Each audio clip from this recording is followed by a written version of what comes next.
I've been, some might say, a little bit obsessed with the Olympics. I do get excited about the spirit of competition, though, and what they bring. But did you follow this last weekend, this mixed doubles duo they call them the Koreys in the curling?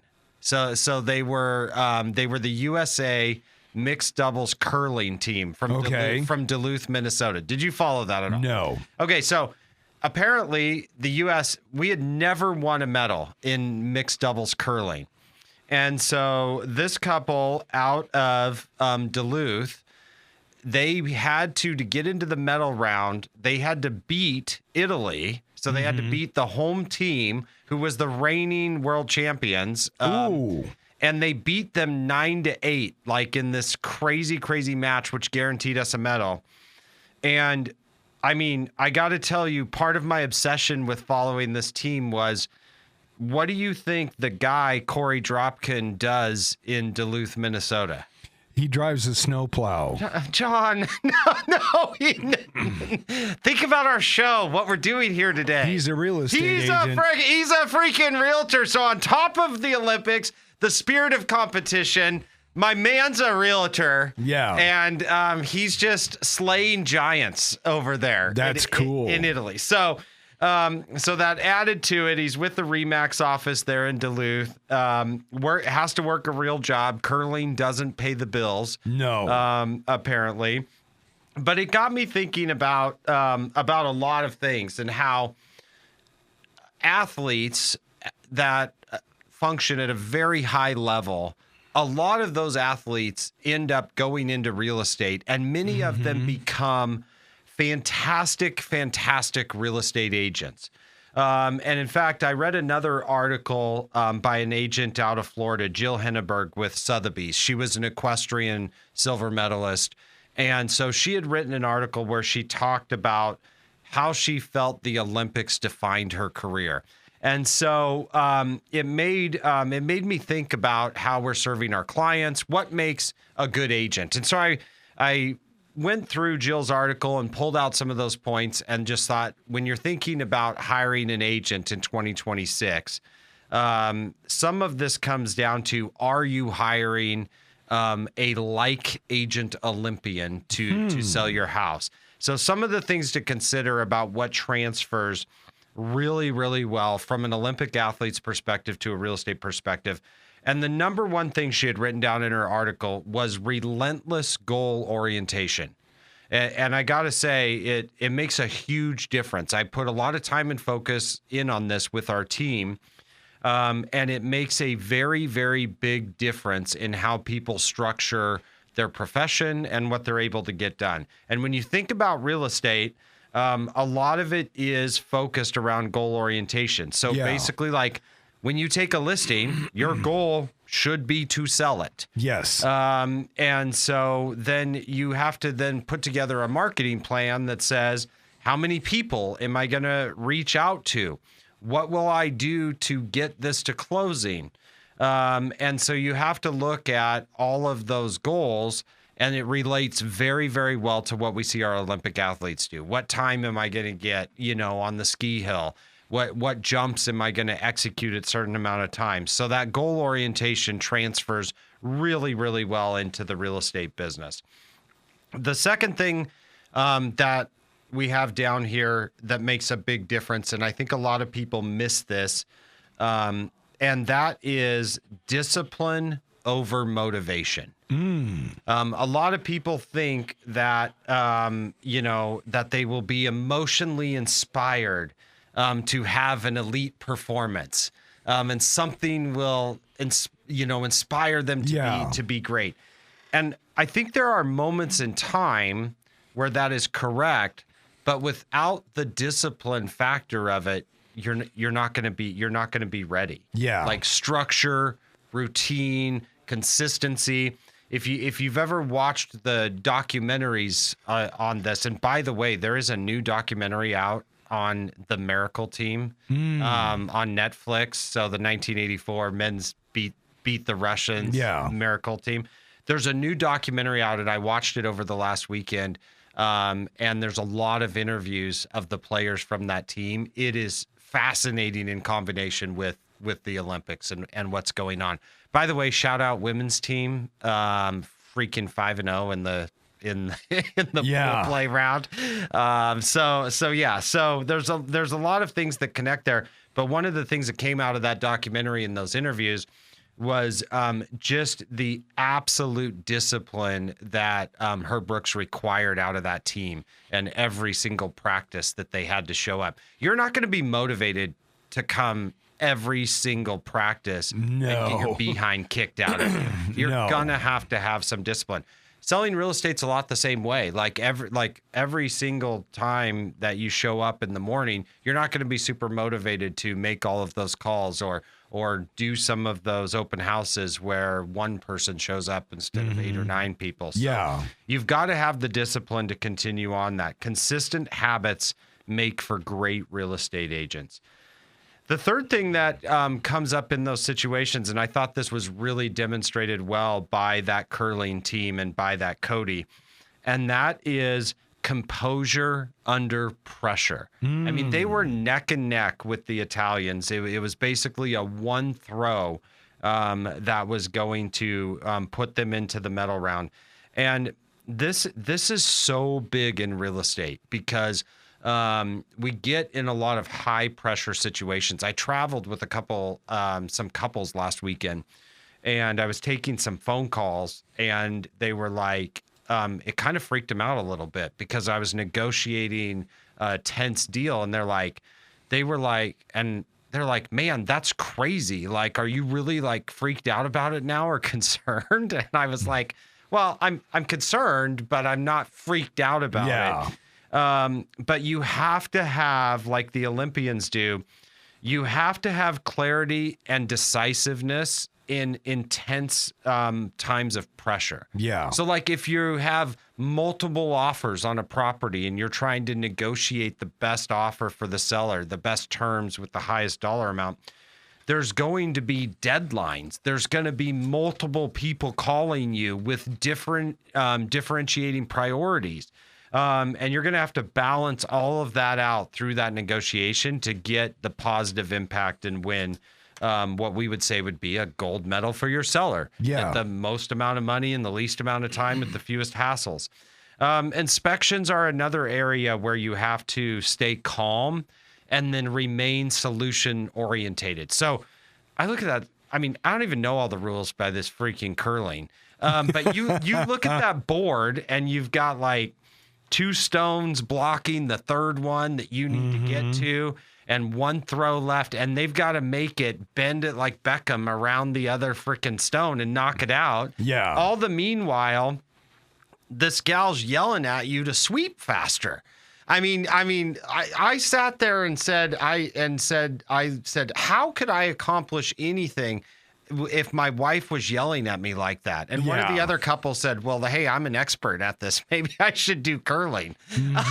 And so, but there's high pressure in those situations. It transfers really, really well to negotiating real estate. Do you think Korey's going to replay the show in Minnesota, like for all of his? I'm basically telling all of Duluth to use him as their real estate an agent. Yeah, I need to call him and try to get him on the show. Actually. That would be even better. So yeah, we'll let him get back from Italy before we try to make that happen. But it was really, really cool to see that type of composure under pressure. Yeah. And the next point from this article by Jill Henneberg was commitment to continuous improvement. Like you see a lot of these athletes, right? And they very few of them coach themselves. Yeah. Like they have coaching staffs. Like you've seen, they always cut the camera to people that are waiting. And they've got 2 or 3 coaches down there plus family members down there. But these Olympic athletes are always evaluating their performance, then seeking expert guidance to make it better, and then when necessary, refining the approach if they need to. Yeah. It's the exact same thing in the real estate industry where if we were stagnant and not using drone photography, not using 3D tours, if we hadn't made all of those changes over the last 5 or 6 years, we would not be winning, as you say, winning those medals with getting those homes sold, getting buyers into those properties. You have to have a commitment to continuous improvement. And so that translates really, really well from Olympic athlete to real estate agent. The next one that I put down here, and you see this, is mental resilience after setbacks. Like, you've got to look at the mental toughness. Our skier, for instance, from the U.S., Lindsey Vonn, right? Yep.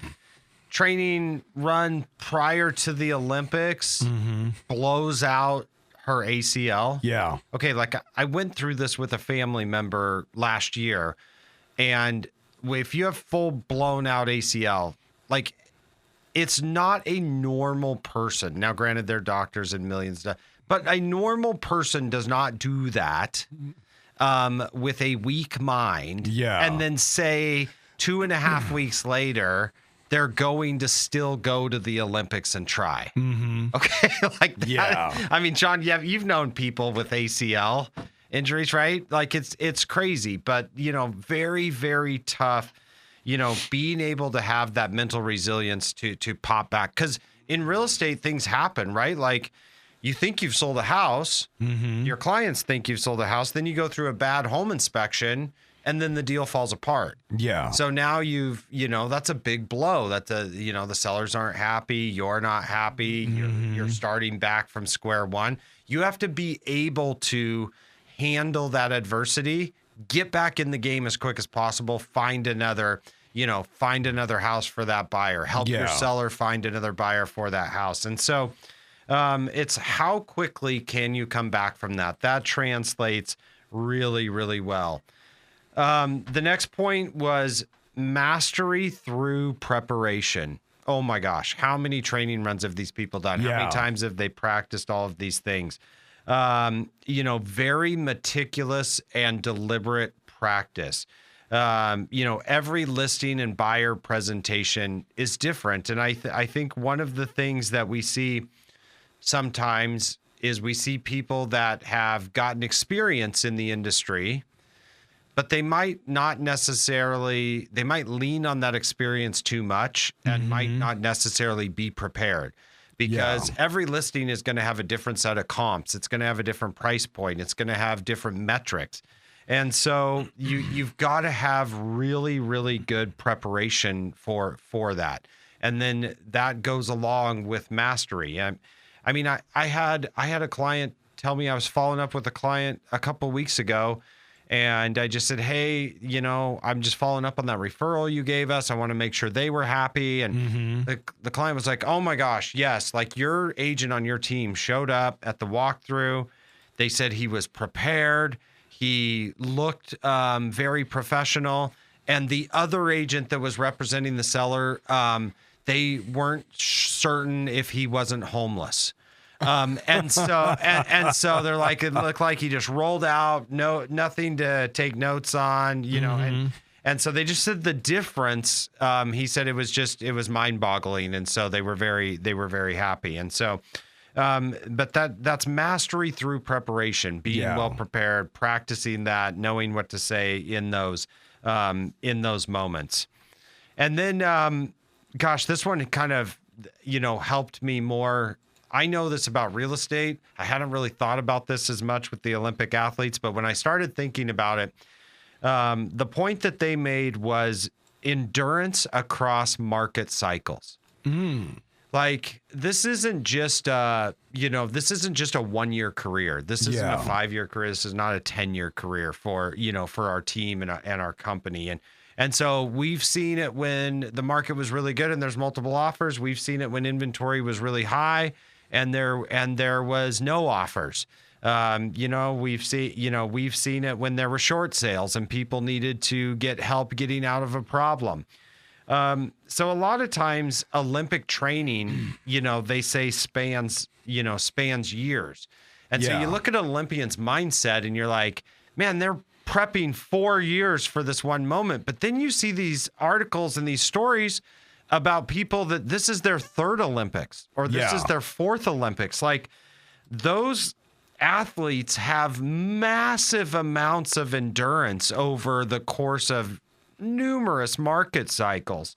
And that is like a patience, but also a sustained commitment to the process. And so I thought that was a big point. And then the last one that they finished with was just accountability and ownership. Like you don't see a lot of the athletes, even the ones that don't get a medal or you don't see a lot of them complaining. You don't see them at a press conference or blaming, even worse. You don't see them like blaming this or blaming that. That's just not a mindset that you generally see out of these athletes in these interviews and what they're doing. And they kind of own the outcomes. They have a tendency to say, I didn't execute at the moment. I wasn't well prepared for this or that. So they own the outcomes, which I think is very, very telling. You've got to have great communication in all aspects of a real estate transaction. You've got to have a great pricing strategy, and then you've got to execute. And so that's a big, big thing. And so this comparison, it compares really, really well.